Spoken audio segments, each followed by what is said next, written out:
Não tenho mais os olhos de menina, nem corpo adolescente, e a pele translúcida há muito se manchou. Há rugas onde havia sedas. Sou uma estrutura agradada pelos anos e o peso dos fardos, bons ou ruins. O que te posso dar é mais que tudo. O que perdi, dou-te os meus ganhos. A maturidade que consegue rir, quando em outros tempos choraria, busca te agradar. Quando antigamente quereria apenas ser amado, posso dar-te muito mais do que beleza e juventude agora. Esses dourados anos me ensinaram a amar melhor, com mais paciência e não menos ardor. A entender-te, se precisas, a agradar-te quando vais, a dar-te regaço de amante e colo de amiga, e, sobretudo, força, que vem do aprendizado. Isso posso te dar. Um mar antigo e confiável, cujas marés, mesmo se fogem, retornam, cujas correntes ocultas não levam destroços, mas o sonho interminável das sereias. Imagina se eu vou querer me vestir, me portar, eu ter a cara de uma mulher de 50 ou de 30, né? Não, por mim, as pessoas podem andar de perna para o ar, mas me dá um pouco de pena ou de aflição, angústia desnecessária. Você tem que ter um certo bom humor. Me lembro de uma atriz americana de quem eu era super fã, Katharine Hepburn. Fizeram uma entrevista com ela com 80 e poucos, e aí perguntaram para ela: Kate, como é que o que você acha de já ter 80 anos? Eu acho ótimo, só não me peçam detalhes. Então, esse pouco de bom humor, assim, de encarar a vida, é natural, é tão natural ter 80 como foi natural ter 8.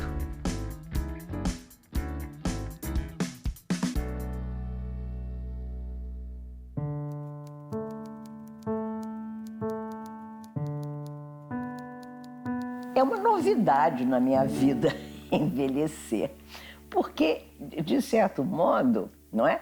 É um desafio que o tempo me impõe. Eu sou uma mulher, sempre fui de uma grande vitalidade, dinâmica, atrevida, não é?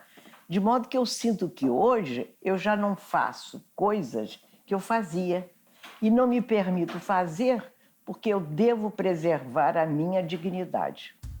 A idade, acho que só me trouxe coisas boas. Aceitar o outro fica mais fácil, tentar entender o outro fica mais fácil. A gente tem muito mais conhecimentos do que tinha quando jovem. A gente já fez o percurso.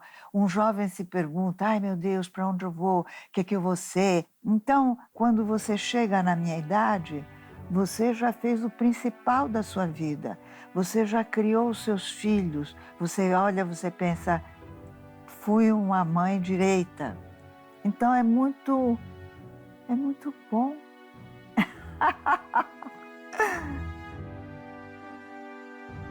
Acho que a idade me livrou de um monte de bobagens. Eu acho que a gente se preocupa mais. A gente mais jovem se deixa um pouco, alguns mais, outros menos, se conduzir muito por pressões externas.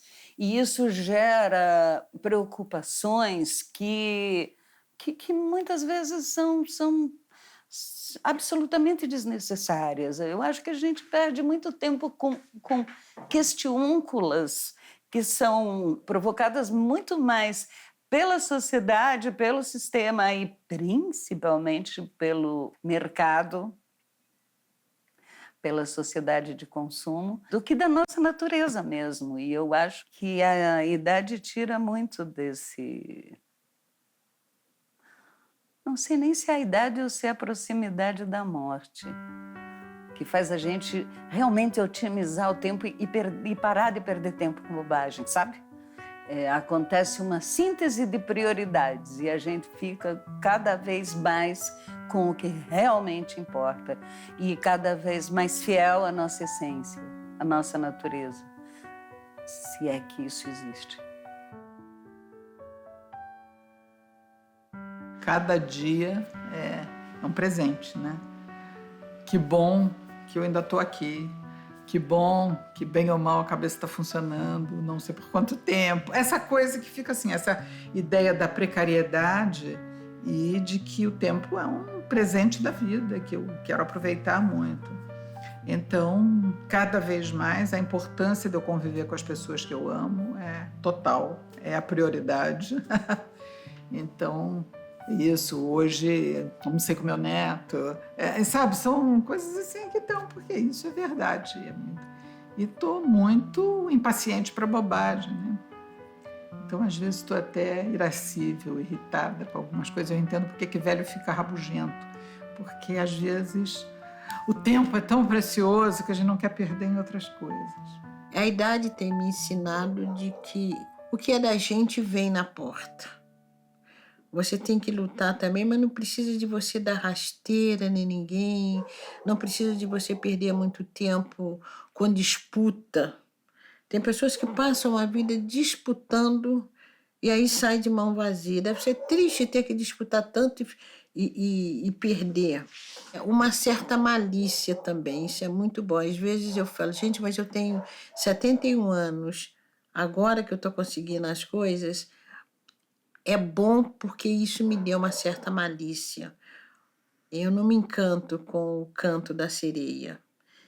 Eu tenho todo o cuidado aonde eu estou pisando, com quem eu estou falando. E aí uma coisa que eu falo, se eu cheguei até agora, aos 71 anos, e não tive de abrir mão da minha dignidade, não é hoje que eu vou abrir mão da minha dignidade. Isso me deixa muita vontade para dizer o que eu quero. Porque eu falei com essa calma, as pessoas me tomam como uma pessoa, às vezes, muito passiva, mas eu acabo dizendo tudo o que eu quero dizer, tudo. E eu gosto de dizer as coisas com elegância. Eu não gosto de me desgastar muito. A raiva faz mal. Então você para, você pensa, você diz. Eu que já sou calma, a maturidade vai dando uma calma maior ainda. E um desejo muito grande de assuntar a vida. Cada vez mais eu assunto a vida. Então, cada vez mais também eu tenho matéria para escrita. Eu acho que envelhecer é difícil. Você passa a ser dona de um corpo que não era o teu corpo. Quando a sua imaginação ainda é jovem, quando o seu desejo ainda é jovem, talvez. Mas, ao mesmo tempo, eu acho que o meu envelhecer, não me roubou uma sagacidade, não extraiu de mim a curiosidade. Eu tenho uma curiosidade intelectual extraordinária. Eu adquiri, vou me permitir que eu lhes diga isso, eu adquiri uma capacidade de síntese, de reagir a qualquer indagação que me faça, como se eu tivesse me preparado para responder para aquele momento. A vida toda foi me ensinando, pouco a pouco, a acumular respostas que ainda não me foram feitas. É como se, de repente, esclarecer o mundo que eu vejo já não é tão difícil para mim, como já foi. Ou seja, a idade me deu o que dizem ser sabedoria. Agora, não quer dizer que eu não erre, não quer dizer que eu não seja precária, mas eu acho, claro está, que eu estarei nos meus finais de vida, não sei quanto, mas enfim, mas a cabeça está numa lucidez que talvez eu nunca tenha atingido. E estou escrevendo também com um ritmo que às vezes me impressiona. E eu agradeço a Deus, que eu sou uma mulher religiosa, que apesar de grandes percalços que eu tenho tido, eu não perdi a fé na vida e a esperança no próximo, em relação ao próximo. Madruga sempre comandou a casa e a família. Aos 80 anos, retrai-se. Após longa batalha, são 80 anos no afã de morrer. À sua espreita, a morte prepara-lhe o funeral. E quando chegar, chorarei pelo avô, antecipando assim a minha própria morte. Quando a gente é muito jovem, o tempo praticamente não existe, né? Para uma criança, o tempo não existe. Para uma criança, o tempo é sempre agora, como para um bichinho, né? Eu acho que eu sempre quis ser adulta, porque eu não gostava de ser mandada. Eu tive uma educação um pouco mais severa, né? Tinha hora para dormir, tinha isso, não podia fazer isso, não podia fazer aquilo. Então eu sempre quis ser adulta, porque eu achava que o adulto faz tudo o que quer, claro. E eu acho que a maturidade, agora a velhice, com 80 anos, já está entrando nela, pelo menos. A única coisa ruim que eu acho da passagem do tempo são as perdas, né? Outro dia eu estava vendo uma agenda de telefone de uns 5 ou 10 anos atrás, que eu fui procurar uma coisa. Um monte de gente, de amigos meus que já tinham morrido. Essa é a parte chata, a parte das perdas das pessoas. Eu não me importo com a perda do corpo bonito, das rugas, ou a perda de pessoas. E eu, há 1 ano e pouco atrás, perdi um filho, que era um cara bonito, brilhante, bom, surfista, também era agrônomo, trabalhou um tempo na África. Morreu loucamente surfando em Floripa, que é uma coisa que ele gostava de fazer. Então, essa coisa da morte é talvez o mais complicado de tudo. Porque tem a morte dos pais, dos avós, dos amigos é mais chato. Agora, de filho é uma coisa muito brutal, né? Então, eu acho que a maturidade e a velhice me trouxeram um pouco mais filosofia de vida, né? E você sabe que é assim e você tem que ter alguma crença, alguma fé, né? De que eu acredito que o espírito humano continua, não sei como, mas é a única coisa que eu não gosto, mas acho que a maturidade me trouxe mais tranquilidade. Os filhos estão criados, claro, esse meu filho faleceu, estão criados, netos já estão grandes, todo mundo estuda, trabalha. Então, essa coisa de mãe, né, que eu sou muito uma galinha choca, né? A família está bem, eu fico olhando assim, está tudo em paz. E tem a impressão que me trouxe mais tranquilidade, mais tempo para ler, eu não preciso mais, né, atender os filhos ou coisas, etc. Não preciso mais sair para dar aula, trabalho pouco. Então, eu acho que a tranquilidade, o sossego. Se eu quiser ler durante 8 horas, não vai minha mãe entrar e dizer, tu vai ficar boba e louca de tanto ler. Ela dizia em alemão, du wirst dumm und dämlich. Tu vai ficar boba e louca de tanto que tu fica lendo dentro. Sai, vai lá fora, vai para sol. Então, eu acho que trouxe uma liberdade, uma independência e uma serenidade, nem que seja na marra, né? A morte da gente está dentro de nós, mas não como o caroço no fruto, como o sentido da nossa vida. Dentro de nós, mas estranha a nós, como um inimigo, como uma coisa a temer. Nada mais importa. Meus livros, as crianças, as cartas que recebo, as pessoas que me falam sobre eles, tudo que de outro modo me daria prazer, fica totalmente vazio. A morte tornou-se presença íntima para mim em 1954, mas daí por diante me possuiu. Essa possessão tem um nome: velhice. Tem a questão da morte, porque eu experimentei essa morte da pessoa que era mais importante na minha vida, de várias pessoas, mas a morte do meu marido foi assim um divisor de águas, porque eu morri junto com ele e renasci uma outra pessoa, né? Aquela Lúcia não existe mais.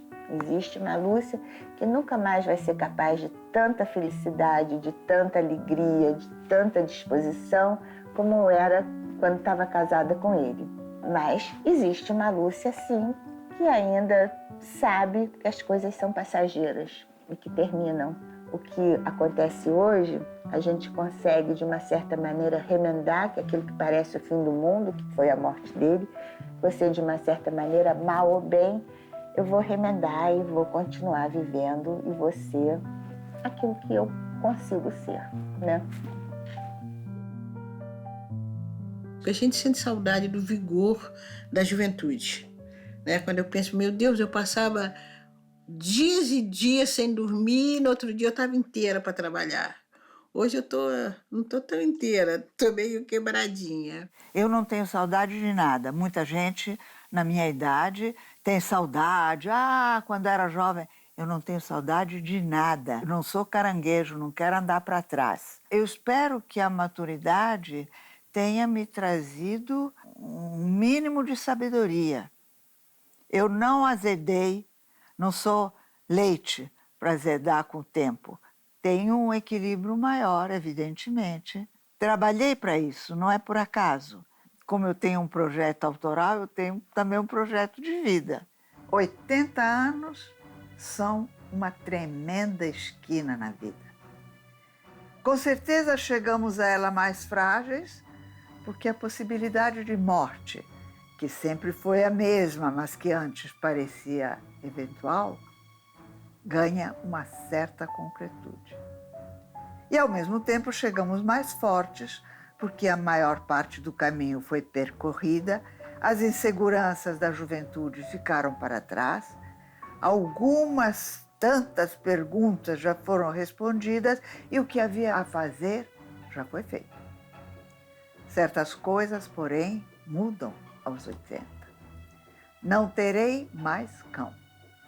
Porque um cão correria o risco de viver mais do que eu e não quero prometer proteção e amor a alguém para, de repente, descumprir a promessa. Não faço mais projetos a longo prazo, vou até alguns meses à frente, aos compromissos já marcados, embora sabendo que para o ano que vem marcarei outros. Não vou mais imaginar-me mergulhada em estudos de alemão, como sempre fiz, e muito menos de mandarim, como minha curiosidade me exige. No capítulo Viagens, dou uma fechadinha no leque. Não conhecerei o Himalaia. Não enfrentarei falta de hotel ou de banheiro. Não caminharei tardes inteiras atendendo minha ânsia turística. E até nos museus, minha sempre paixão, terei que ser menos gulosa. Fecho o leque da realidade, mas tenho outro para abrir. As minhas viagens, tantas, estão anotadas em cadernos e cadernetas. Aí estão datas, descrições e até desenhos ou rabiscos retendo aquilo que ameaçava diluir-se. Agora me basta abrir qualquer um deles para retomar a estrada. Eu sinto saudade do meu marido. Isso eu sinto muita saudade. Mas o meu marido era engraçado, que ele perguntava para mim, você não queria voltar no tempo, não? E aí eu dizia para ele, voltar no tempo? Para quê? Para ter que passar por tudo isso de novo? Não, eu não queria voltar no tempo. Mas eu quero sempre ter essa disponibilidade para a vida que a gente tinha quando era garotos e, sabe, que a gente vem. Eu acho que quando você está mais velho, você descobre que você não é mais o centro do universo. Nunca foi, né? Então, essa questão de você ter mais não é indiferença pelo outro, mas de ter mais consciência de que o outro está indiferente para você, né? O outro não está ligando, você não vai fazer, não vai causar o bochicho da fofoca do bairro, do quarteirão, durante 5 dias, sabe? Porque você estacionou o carro no Leblon como Caetano. Você não é Caetano Veloso. Se eu fosse Caetano e eu estacionasse o carro no Leblon, seria um problema. Porque eu estaciono todo dia. Quando eu tinha uns 6, 7 anos, um dia eu estava esperando meu pai tirar o carro da garagem para me levar provavelmente para o jardim, acho que eu ainda não estava na escola, e tinha um passarinho. Tínhamos uma casa grande com um parque, muitos bichos e tal, meu pai gostava muito da natureza. Tinha um passarinho morto de frio, era uma manhã muito gelada, e eu peguei, botei embaixo do casaquinho e tentei aquecer para ele viver de novo, para ele acordar na minha fantasia. Meu pai disse, não adianta, filhinho, ele morreu. Então ele não vai viver mais? Não, não vai viver mais. Quando você voltar da escola, a gente bota numa caixinha e enterra no jardim. E eu me lembro que eu fiquei muito triste, foi talvez assim um dos meus primeiros contatos com a possibilidade da morte, né? Não tinha havido nenhuma morte na minha família até ali. Então eu não acho assim que seja questão de aproveitar a vida, eu acho que é questão de valorizar mais a vida, as pessoas, a natureza. Passo o dia deitada na cama vendo pedacinhos da floresta pela janela. Agora, quando fecho os olhos por algum tempo, no fundo das pálpebras passa minha mãe. E até já dispenso os espelhos, ela sempre tão bela. Se vivesse ainda seria hoje velha e grisalha? Ou lutaria desesperadamente contra o tempo com muitas plásticas, cabelo pintado, finalmente aquela expressão hirta, artificial, cabelo tingido, mas ralo no alto da cabeça, o tempo rindo como um anão implacável aos cacarejos? O que se faz com um anão morto? Noite na floresta, noite no beco, noite nesse asilo de lunáticos do qual eu faço parte. Pego o anão morto por um braço e uma perna, arrasto até a janela, onde com supremo esforço consigo levantá-lo no meu colo. Ele pende torto, bracinho caído, cabeça mole como de uma criança morta. Ele foi o filho da minha solidão, da minha orfandade, da sede eterna de minha mãe, filho do pântano que nos engole a todos. Do alto do caminhão do lixo, em cima do último saco de plástico azul, um gato preto morto que é achado na calçada. Na verdade é o meu anão, mas ninguém sabe. Atropelado, diz um dos homens. O outro pergunta, ué, gato não tem 7 vidas? Esse aí não tinha, era muito burro. Os homens vão trotando atrás do caminhão de lixo, que leva as sujeiras da Casa Vermelha e se afasta devagar. As risadas dos dois ecoam na manhã perfeita. Eu sou uma pessoa vaidosa. Outro dia mesmo eu estava olhando uma foto minha com cabelo belíssimo, pretíssimo e coisa e tal. Então também à medida que você vai amadurecendo, você tem que ir procurando novas formas de se compor. Então eu acho que você pode ser uma criança sedutora, você pode ser um jovem sedutor ou uma jovem sedutora, e se você quiser também, você pode ser uma pessoa com uma certa maturidade e conservar uma sedução. Então, eu gosto de conservar essa sedução. Eu acho que a sedução, ela sempre tem espaço na vida. E a vida é uma sedução. Então, eu acho que você, enquanto você está viva, você tem que ter esse compromisso com você mesmo, com a sedução eu falo que eu tenho a vocação para ser feliz. Entende? Então, eu acho que essa vocação para ser feliz, é tão bom você estar diante de uma pessoa que já viveu e que não está amarga. Porque a gente vai vendo, às vezes as pessoas vão envelhecendo, vão se tornando tão amarga, né? Isso eu cultivo, eu quero envelhecer cada vez mais. Minha mãe tem 96 anos. Então, lá em casa, nós temos esse compromisso. A gente fica brincando, não, a gente vai seguir o exemplo da minha mãe. A gente seguiu o exemplo em tanta coisa, então nós vamos seguir o exemplo dela. E ela está, assim, felizinha, todo dia está querendo... Esse ano ela já decidiu que a festa de aniversário dela vai ser na casa dela. Não quer ir fazer na casa de filho, não, porque na casa dela vai todo mundo, vai os vizinhos, vai não sei o quê. Não vamos fazer almoço, não. Nós vamos fazer uma coisa para parte da... Isso é ela escolhendo. Vamos fazer para parte da tarde. Porque aí, se a gente faz almoço, um chega de manhã, ou aí não almoçou, quando ele chega o almoço já acabou. Então a gente faz uma coisa para parte da tarde, porque aí quem chegar de tarde ainda pega a festa. Então eu acho que a vida é isso. Você não pode perder esse elan de deixar-se seduzir pela vida e também seduzir a vida, as pessoas.